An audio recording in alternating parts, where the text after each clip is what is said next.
Okay. Hello, everybody, and welcome to this episode of the Art of Creation show. I am your host, Rebecca Boswell, and today we are joined by Ciris Rivas, who was actually with us in season 2, and she's back for an encore episode. So, yes, we're very excited to have you join us today.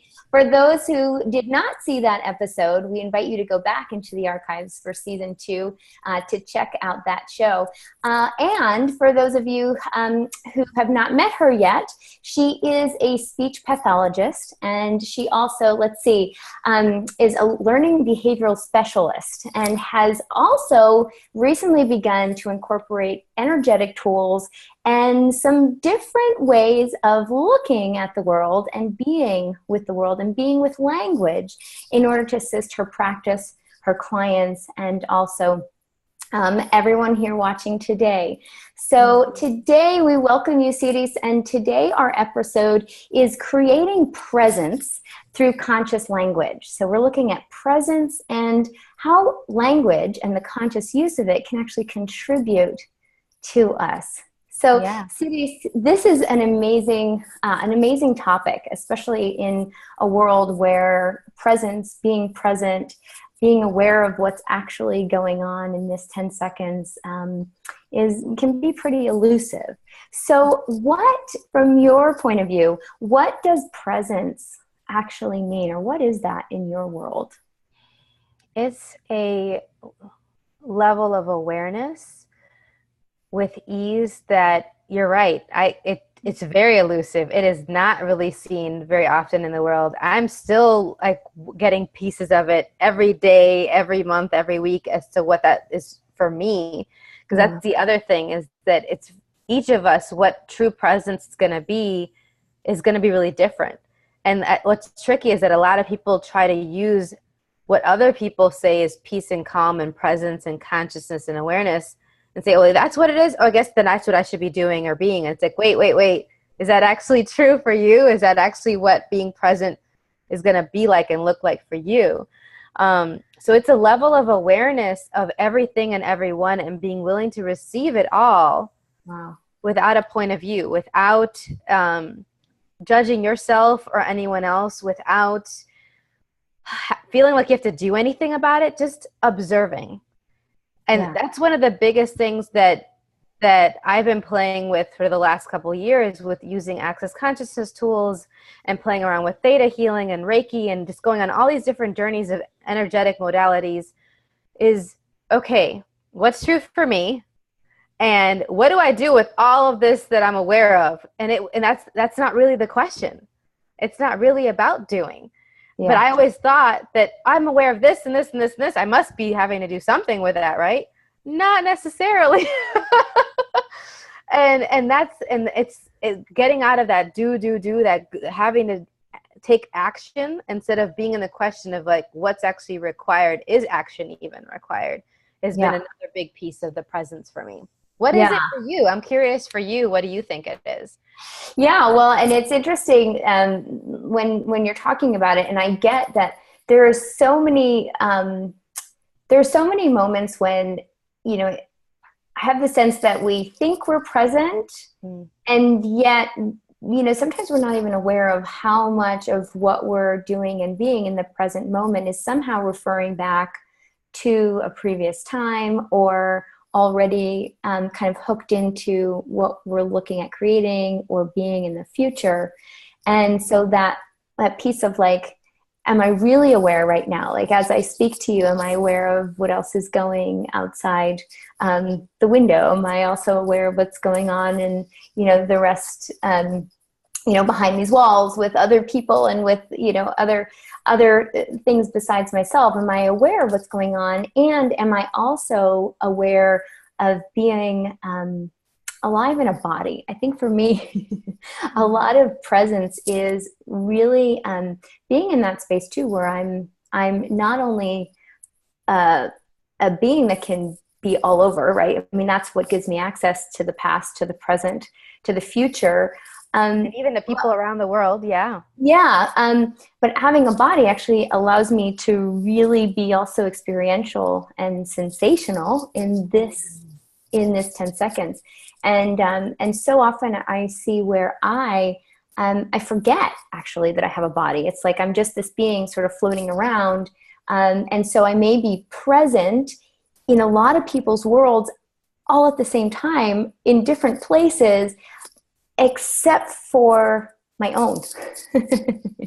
Right? When you're in really good point. When I'm in communication, I might have a private message thread going live with 6 different people, and I'm very present with those threads all at the same time with people that are all over the world, right? And so I'm very present with that, and yet am I present in my body and in this space as well?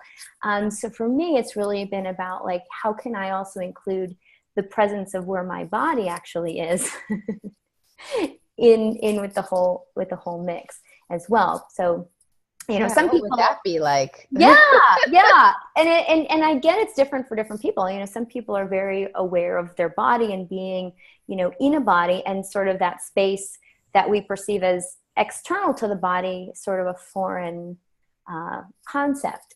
And so it's that thing of like, what if we could be and do it all, right? Consciousness includes everything and judges nothing. And so presence for me is really being aware of yes, all the things that I'm engaged in simultaneously, wherever they are in time and space, right? Past, future, with people right now, but in different areas, and then also with my body. So and the intersection of that and choice, right? So you can be aware of all those, and the sun's going in and out. Let's talk about being aware of what's going outside of my window right now. Yes, I'm aware that the sun's going up and like the clouds are covering it. It's like peekaboo. So that's what's going on with the lighting right now.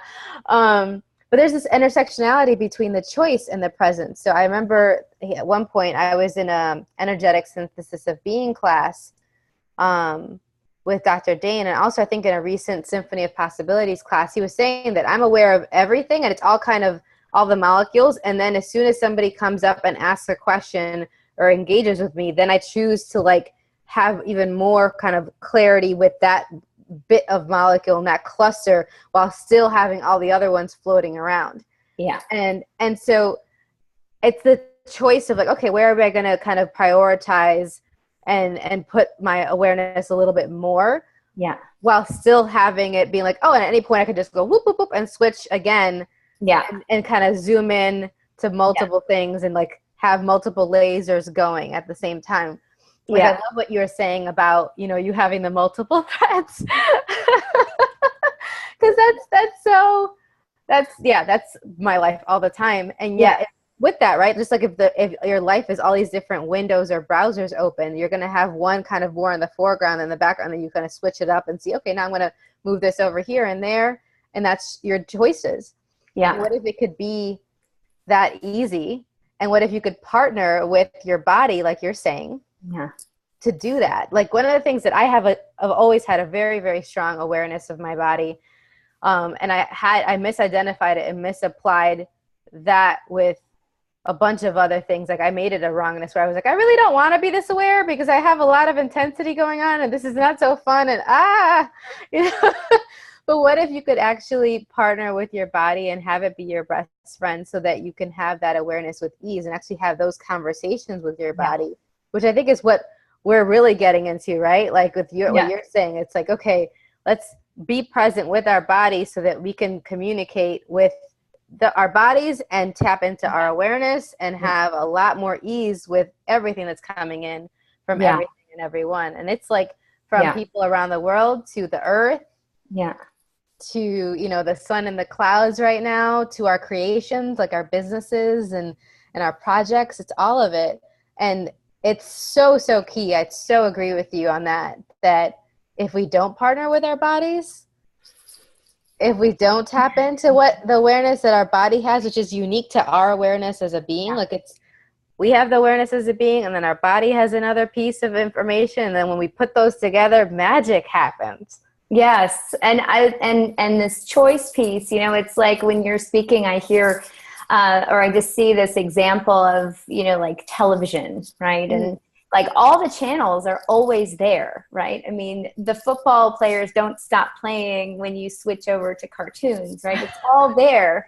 It's just, what are you choosing in the moment to, like you said, really kind of pull more into focus. And, you know, this show, it's all about looking at how choice creates and different possibilities for creating a life and a living that actually work. So, you know, when things are not working, you know, how often is it that we are not including our body in what we're choosing, and are we not actually present with our body, with the people around us, and even with ourselves, being aware of like, oh, I actually require, you know, water, or I require food, or I require, you know, communicating with another person, or I, you know, like I require fresh air to go outside, or to snuggle with a pet, or whatever it is. You know, if we're always out in everyone else's world, then, you know, what are we actually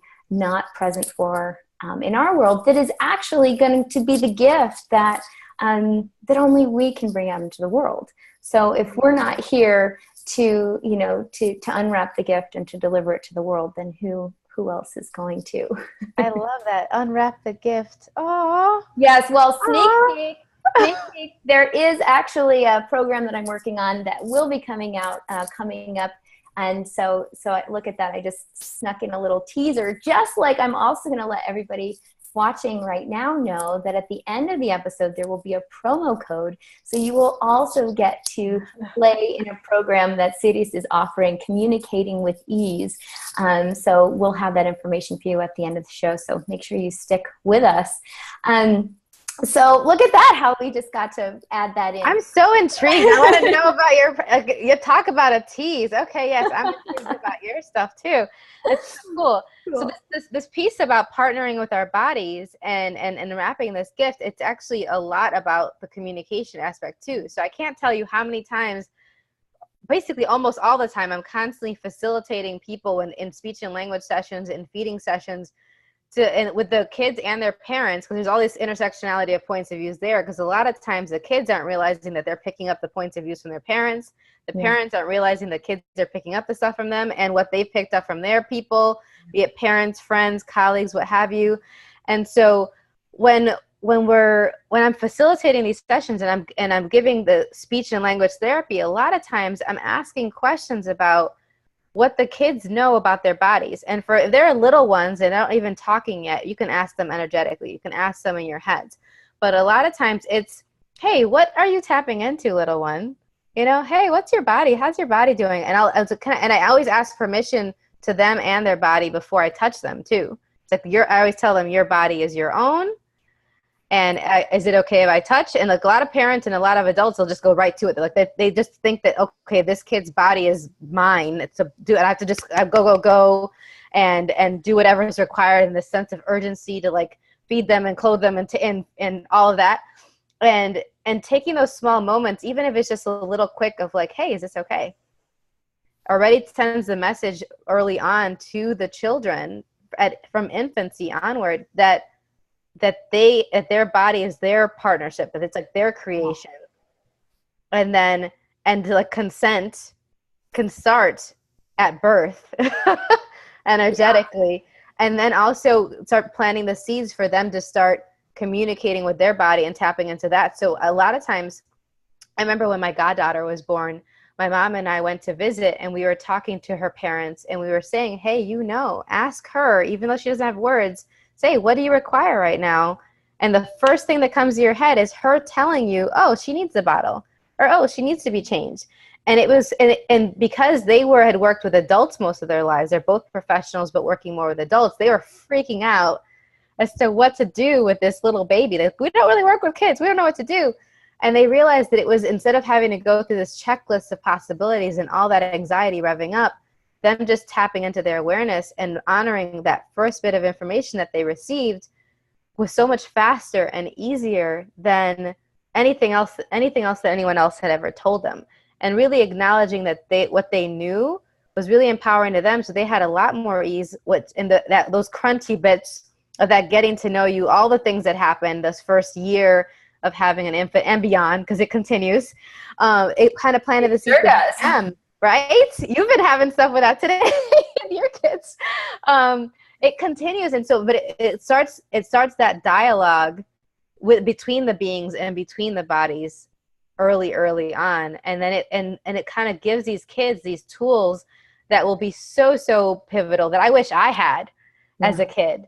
I had a ton of awareness and not that many tools of what to do with it until a lot later. And so that's one of the big things I love to do with my work, is to start empowering the kids and the families as early as possible, so they could have a completely different possibility show up. Yeah, and I hear you actually speaking about conscious communication, which is sort of this really large, huge topic, right? And then we look at conscious language, and it's kind of like what I'm hearing you say is that, you know, there's all this communication that exists even beyond the language.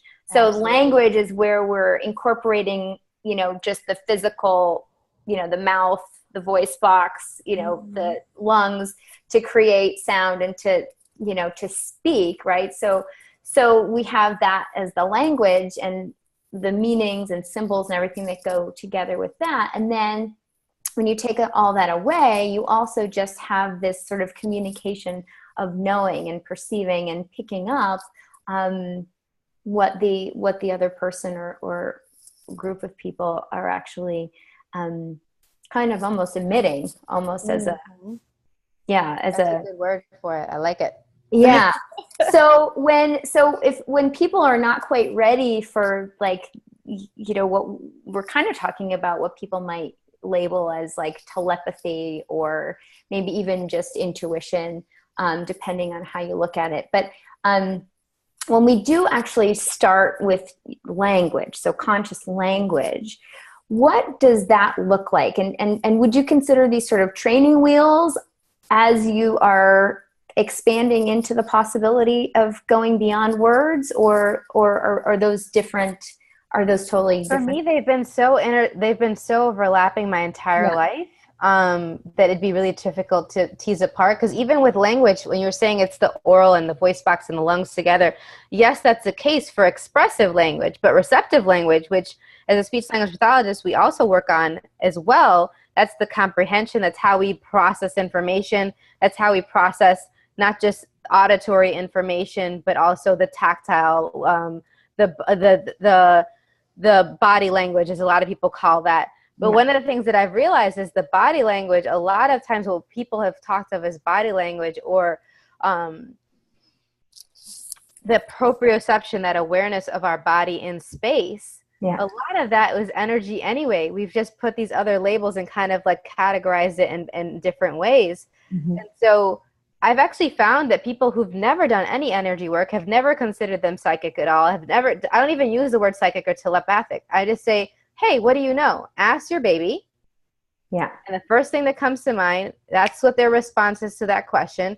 And then give it to them and see if that calms them down, see if that works. And then when they see that it works, they're like, oh, I'm going to try that again. And they do it, they choose it again, and they choose it again. They just keep practicing that small, simple tool of like, let me ask. Let me be willing to receive whatever it is, even though it seems really ridiculous that this baby might want to like be turned upside down, or what my goddaughter loved having the hair dryer going while she was getting a diaper change. Like that was like this ambient, like white noise sound for her.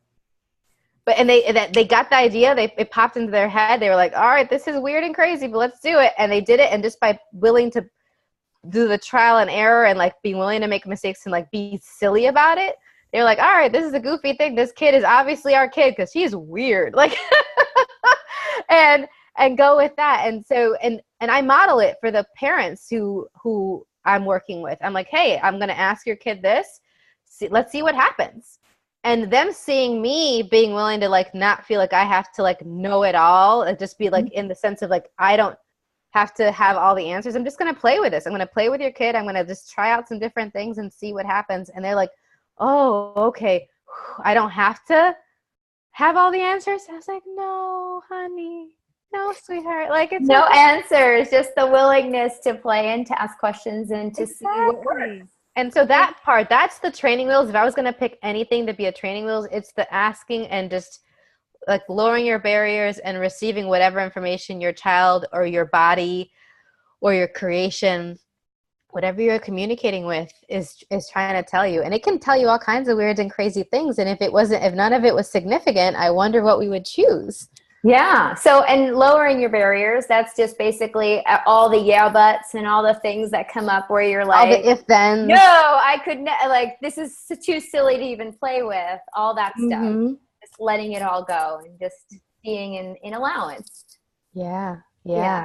Cool. And so that allowance piece too, you know, how much presence can we have without allowance, and how much allowance can we have without presence? So where do you see allowance fitting into this conversation?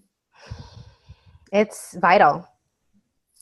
Like without it, I mean, there are moments where I'm interacting with family, with friends, and I get that, you know, I'm asking a question.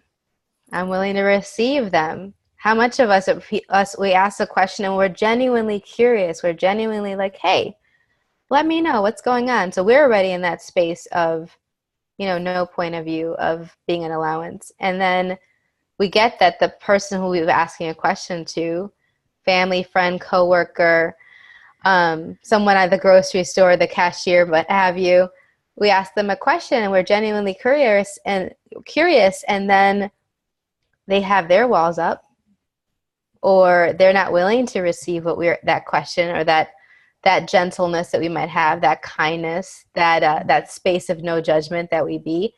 Yeah. And we see and we sense that. We can pick up on all the heaviness, all those walls. And then oftentimes before, I would have been like, oh, what did I do wrong? Oh, what's going on there? Like, was I not supposed to say that? Like, what could I have said different? Like all these different, and I go into my head and now it's more like, okay, I guess they weren't able to receive me, or I guess they weren't able to receive that. And okay, that's an interesting point of view that they have that point of view. And it's an interesting point of view before, when I was in transition more, and I'm still playing with these tools with these new situations. But there's some now where like this, like the cashier or the family member, where I'm just like, before I would have been, oh, interesting point of view. I had that point of view that I need to do anything about it or say anything or fix it.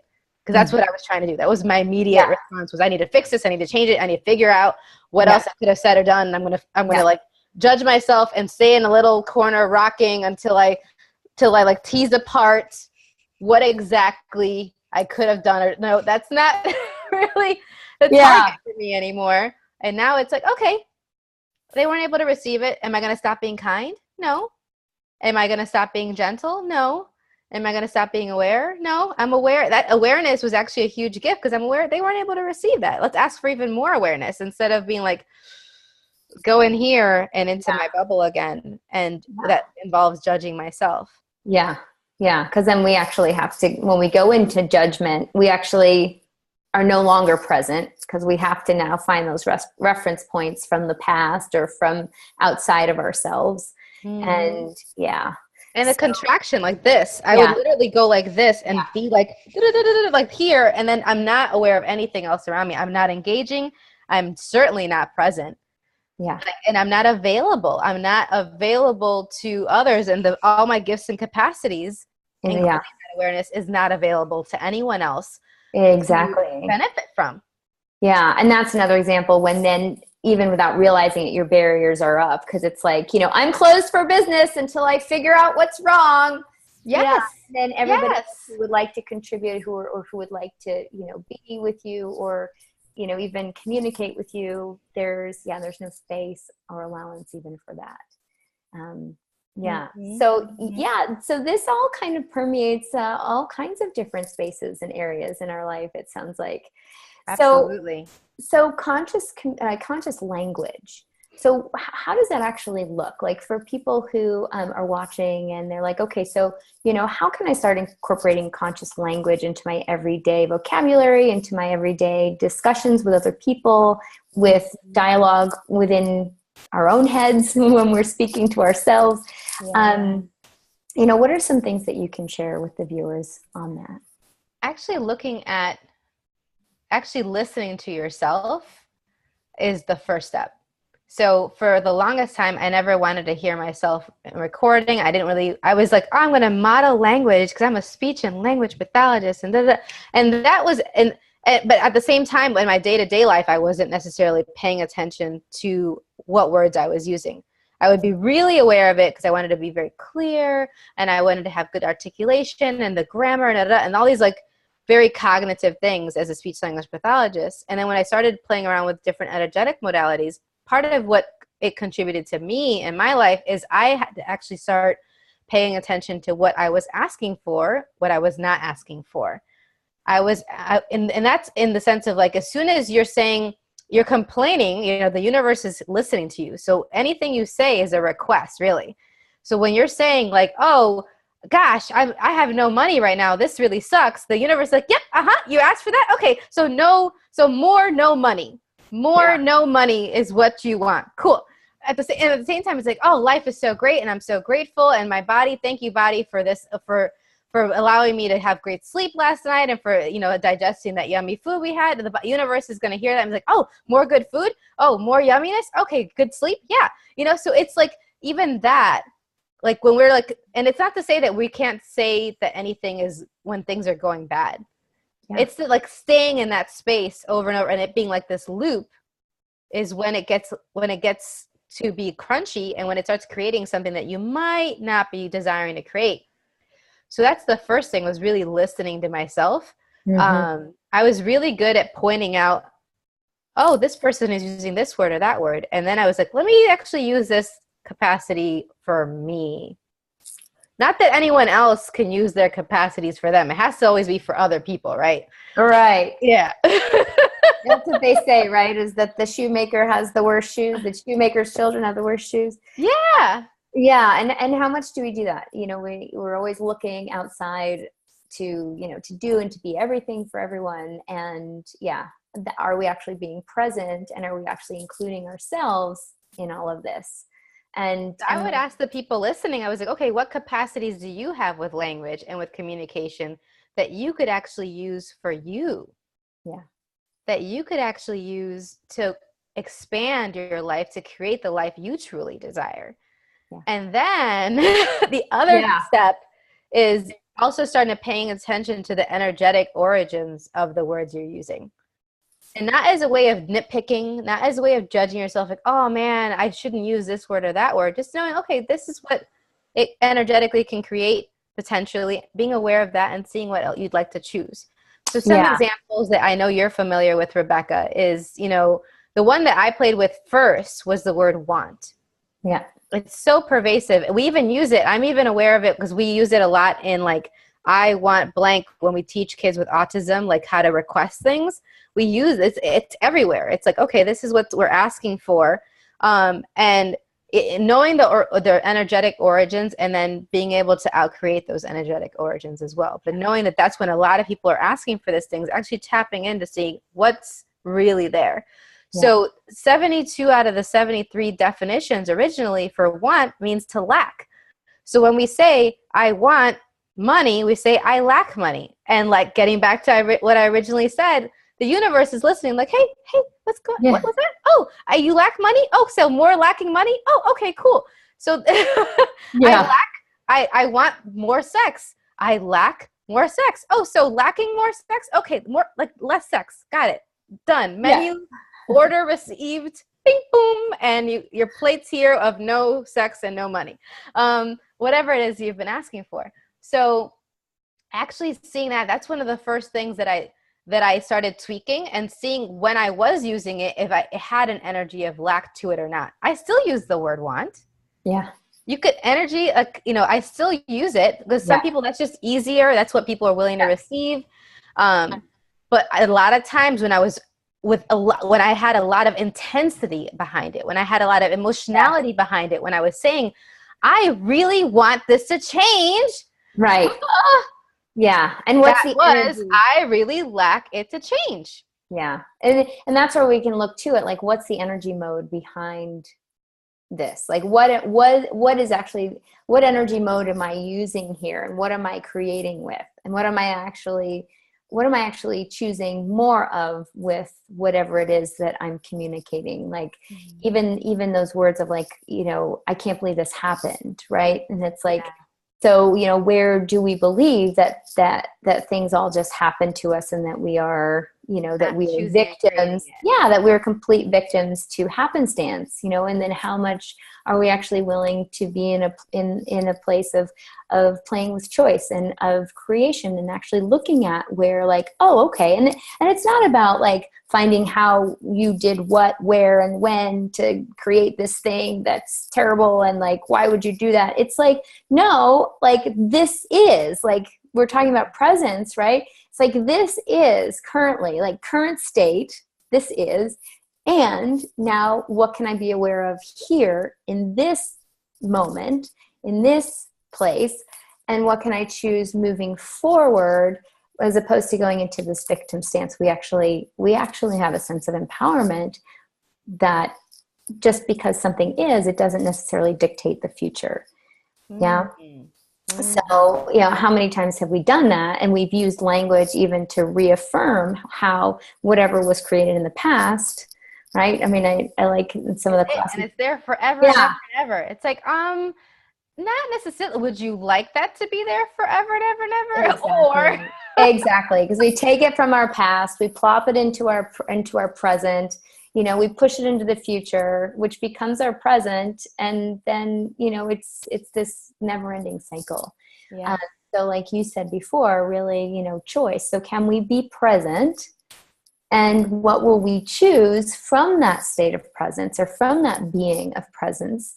And then from there, like, would we even require communication and language if we were the only people on the planet? Like if you were the only person on the planet, would you actually require language? I mean, you might still be communicating with your body and with the earth, and I don't know, in a very different way. It would be, but I wonder, energetic and maybe not oral as much as I love mouth related things. That's part of why I got into the field that I'm in. But yeah, it's just, I wonder if that would be required. Right now, there's so much value in it, and there's a lot of fun to be had with everything mouth. yes. So if we do keep going though with this energetics of language, how can we use that to our advantage? Well, if you're willing, it's really fun to actually tap into what people are saying, and when you tap into the energy of it. So for instance, like, no one really can lie to me anymore. And I was being lied to all the time. Like, because I was so honest, and I put such a high value in being really honest and really transparent. My cards are all on the table. And I thought by me modeling that, of course, everyone else would reciprocate, right? Notice that there's no question in that. It was just a huge conclusion. And so now I'm like, okay, yeah, most people are lying. And okay, if I wasn't going to lie to myself by thinking that everyone is going to be just as honest as me because that's what I am and that's what I was choosing, then what would I be aware of? And so that's one of the biggest things that's changed for me is like, oh, I'm actually able to tap into the energy of what people are saying. And so they can say this one thing that's at the surface, and then I can hear maybe that might be true or may not be true, but then I can see everything that's under that energetically. Like, I was just having a conversation with my mom recently about this, because she's amazing at that as well, where she'll hear somebody and she'll be like, okay, what's there? And then she'll get this piece and she'll be like, oh, they're saying this, but they're really worried that I'm going to like leave them. Or they're saying this, and what they're really saying is that they aren't secure at all. They're saying all these bravado, and they're really, really confident, but inside they're just a big old ball of insecurity. Okay. So all these different examples, and it's like, and then you can be like, okay, and now what would I like to choose, and what can I be or do here? Like, when you have all of the information instead of just that surface level. And a lot of people keep pointing out, and me too, I valued a lot of the verbal. I was like, well, they said this, and so I'm just going to go off of what they said. And it's like, you're just kind of shooting yourself in the foot. You're limiting yourself when you do that. So what using it to your advantage, it's like, okay, are you willing to perceive all the lies, all the possible manipulations, all those hidden agendas that people have? Yeah. When you are tapped into the energy of things and not just relying on the verbal, you can do that. You can receive that information. It's awesome. Another thing too is you can actually ask for what you'd like to have show up. What? I know. What? No way. Really? You get to do that? You know, just so with the want, you can you can say want and have no point of view about it, but a lot of people don't really have a space, aren't functioning from a space of no point of view around want. There's still this energetic aspect of it that's limiting them. So you can change it maybe to like, I desire blank, I desire money. Yeah. Or you can say, I don't like want money, yeah. and do the opposite and see if that lightens things up for you. Because what's light for you is true, and what's heavy is false. It's a lie for you. So it's like, okay, if you said, I don't want money 10 times, would that actually lighten up your world and increase your money flows? I wonder. Would you be willing to play with that? I am, but no one else. No one else else. Allowed. Yes, not me neither. Especially not in our Becoming Money class that meets monthly. Another little plug for anyone who's interested. Yeah, and I bet it doesn't change anything with money. I'm sure it just makes your financial reality stay just as boring and limited as it's always been. We or can not. Only be this, like here. Yeah, I mean, I get the change. And even in that book, the How to Become Money workbook, we do talk about want and need, right? And just eliminating those words from our vocabulary. Because every time we go into the energy of want or need, we're really going, first of all, we're not creating presence, right? Mm-hmm. We're pulling ourselves out of presence. We're putting ourselves into comparison. We're putting ourselves into conclusion, into judgment, into references and reference points that are outside of ourselves, either with other people or in the past, right? Or in the future, a future that you may perceive or that you may think is or isn't even possible or achievable. Absolutely. Yeah. Right?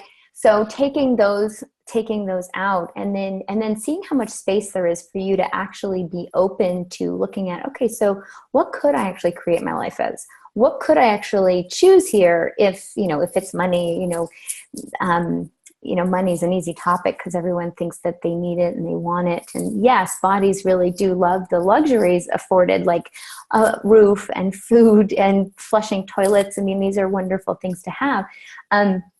And yet, how much do we go into this energy mode of lack, with need and want around things like money and so many other things too that we just don't acknowledge as clearly maybe as with money.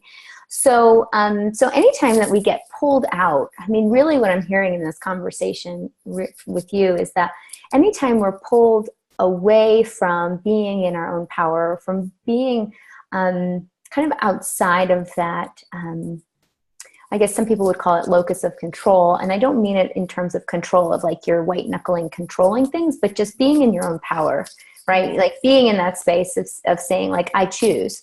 And I choose, I create. Yes. Right. And on the other side, I don't choose, I can't create. There are no choices. There are no possibilities. I'm in a limited reality, right? So having sort of those different places that we can function from. And again, when we're in that place of I can't and et cetera, that contracted space, we really are not in presence. And how often have we been somewhere and it's like, oh, I'm so sad about blah, blah, blah. And it's like, if you actually looked at what's going on in this 10 seconds, you'd actually be totally fine if you weren't dwelling back into another time or another space in which that trauma and drama existed. Or into someone else's reality. Because I was like a depression vacuum. I was an anxiety and depression vacuum, and I was sucking it out of everybody around me, and it wasn't mine. Yeah. And I totally thought it was mine. It was so hard to get out of that space, and it was me not being present and not asking questions about, hey, so who does this belong to, and returning that to all these people that I was taking all kinds of stuff in my body. So and that's another thing that the words and being aware of the words use. It's like, okay, what if me feeling it doesn't mean it's mine, because feeling is the lower vibration of receiving and sense and perceiving. Yeah. And so it's like, oh, you're perceiving all these people's depression and sadness. Yeah. Maybe not feeling it. Yeah. The body feels. You bought it. You know, I feel this, like, oh, And my senses, body, I feel it, right? It's feeling the sensation. But when I feel angry, I feel sad, yeah, we're actually using it to limit ourselves and pull ourselves out of what we know. And this is, again, an example of where we're pulling ourselves out of that presence and creating that presence where we can actually have more of the consciousness available to us that would have the ease and the joy and all that wrapped up together with it. Some fun, you know? Can we have more fun with communicating? Can we have more fun with this, with conscious language, and really being present in any area of our lives, in every area of our lives? That's my target, at least, so that I can truly contribute what I'd like to contribute to this world. And it's constantly changing. I'm constantly adding new things that I'd like to contribute, and really tapping into the gifts and capacities, some of which I've always tapped into and some of which I'm uncovering, or there's new ones. And I'm like, and that's what's really possible too, when we keep increasing our awareness with allowance. Yeah. Yeah. Which again brings us back into the present moment of here and now. So, well, Sirius, will you tell us at this point what this package is that you're inviting? So you're saying, let's have more fun. Let's play with this more. So, so can you tell us a little bit about what you're offering our viewers if they want to actually come and have more fun around communication with you? Yeah, the Communication with Ease package. It's something that a lot of people are asking for, a lot of individual sessions, and I wanted to make it really easy for someone to actually go through like a whole like pre and post, and actually like a whole journey of their communication, really tapping into what their communication reality is. Because a lot of people that I've worked with, including the kids and families, they are mimicking other people's communication realities. I know that's definitely the case with my family, where stuttering runs rampant, and it was like us mimicking energetically, and then it showing up, it manifesting as stuttering, as autism, as a lot of different medical issues and things like that.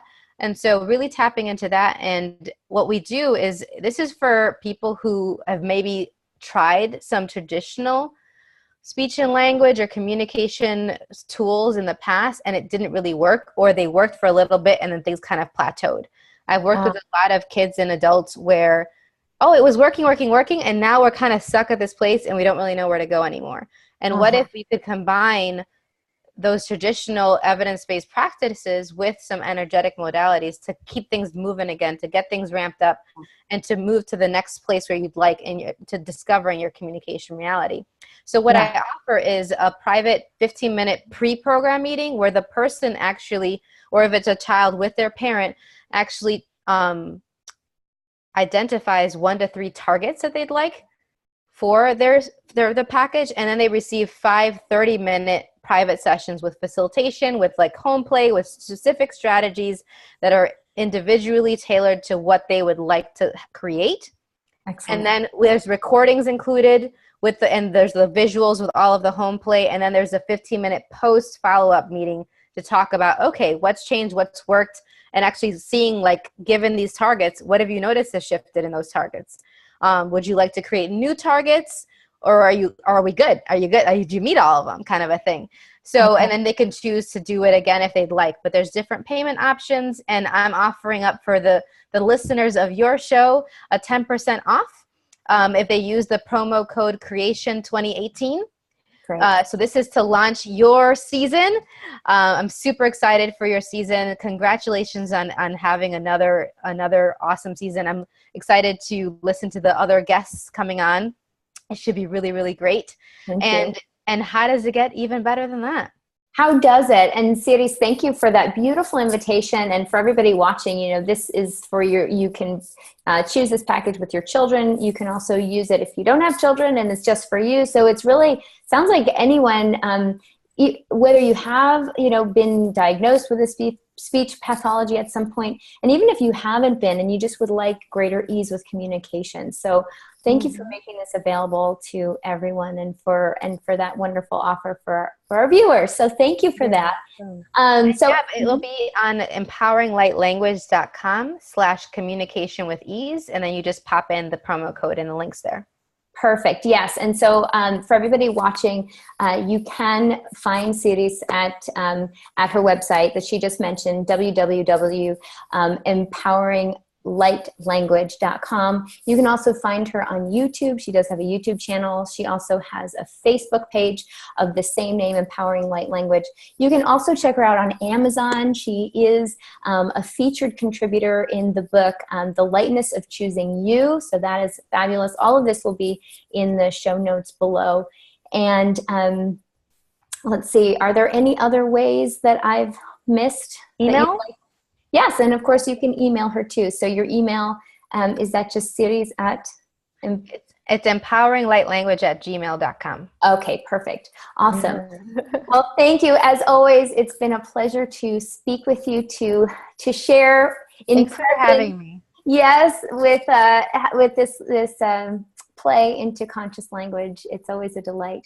So everyone watching, thank you for showing up today. Thank you for joining us. If you enjoyed the show today, please like the Facebook page, The Art of Creation Show. Also subscribe to the YouTube channel.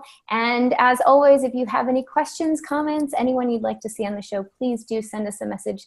Let us know what we're doing that you would like to see more of, and anything that you'd like to see less of.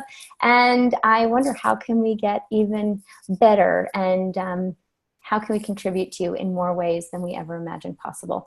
So thank you again, Siris. Thank you everyone watching, and we'll see you next week. I wonder what we'll discover next. Bye-bye. Bye.